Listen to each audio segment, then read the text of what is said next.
And wonderful Jesus, I pray that not one person shall see Kathryn Kuhlman.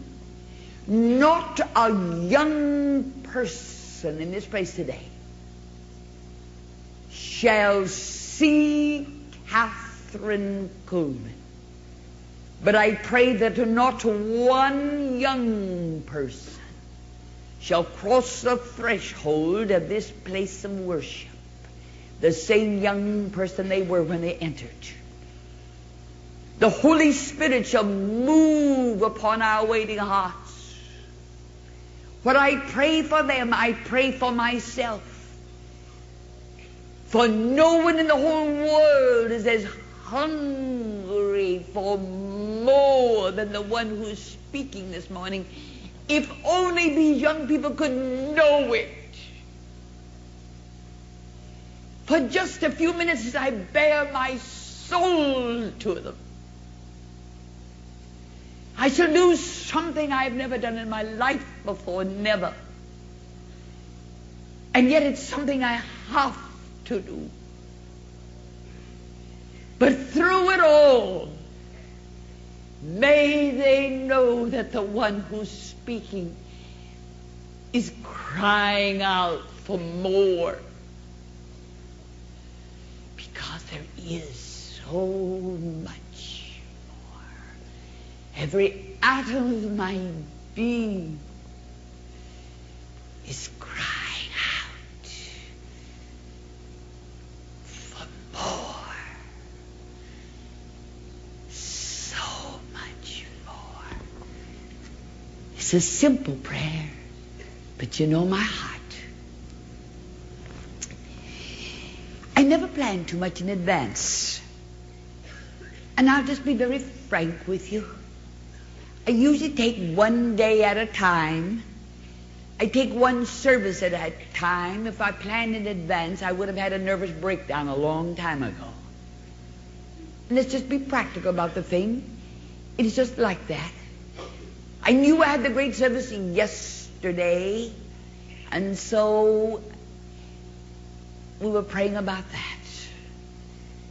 Last night, weary in body, I'll tell you, that was one of the shortest nights I ever spent. Something happened to Tulsa time. I don't know what it was. But when I awakened this morning, I was like in the same position when I went to sleep last night. And I don't remember going to bed, you know. But when I awakened, I tell you the truth, I knew exactly what God wanted me to do. And I'm doing something I have never done in my life before. I tell you the truth. What I say to you, the world does not know.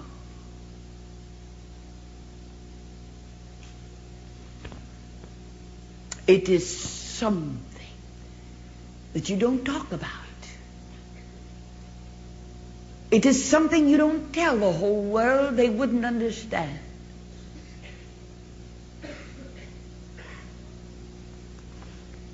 God has a purpose. God has a reason for having asked me to do what I'm doing. I'm going to tell you what Kathryn Kuhlman is really like. Every time somebody gets Dino off privately, one of the first things they'll ask is, what's Miss Kuhlman really like? Wherever they get my Maggie, I don't care where we are, anywhere in the nation, they'll get Maggie off and say, now Maggie, confidentially, what is Miss Kuhlman really like? When they get Dr. Metcalf off someplace privately, you know, probably inviting him for just a little luncheon or something, but they're really wanting to know just one thing. Dr. Metcalf, confidentially, what is Miss Kuhlman really like?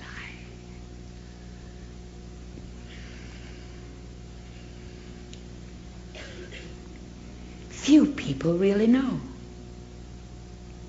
My sister, my older sister, who's old enough to be my mother, said not more than 3 weeks ago She looked me directly in the face and she said, "You know, Kathryn, I really still don't understand you. I really still don't understand you." And I often smile when those who are nearest to me will say, "That's all right, we understand you." I know Kathryn Kuhlman. I know her better than anyone else in the whole world. And for just a very few minutes, I'm going to tell you what she's really like. You see what the world sees is just the glamour of it all. All of that 14,000 people really saw yesterday. All that the thousands of people really see of Kathryn Kuhlman is she comes walking out on stage with a long white dress. And they see the smile. And some say she's a little too theatrical.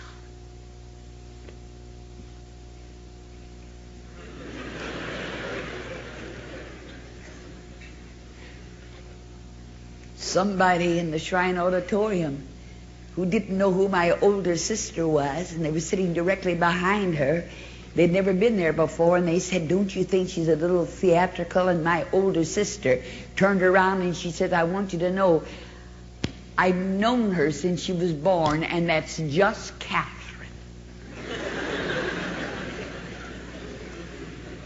And they see the glamour of everything, and they think it's wonderful. And they think it must be a thrilling life. Oh, it must be a glorious life. All you have to do is to get on a long white dress. All on earth that you have to do is to just stand up there and smile.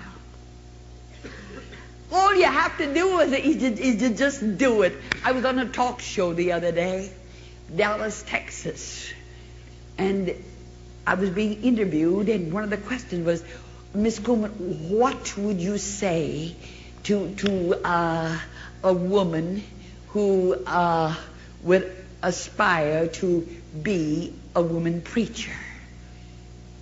You know what I said? I shocked the one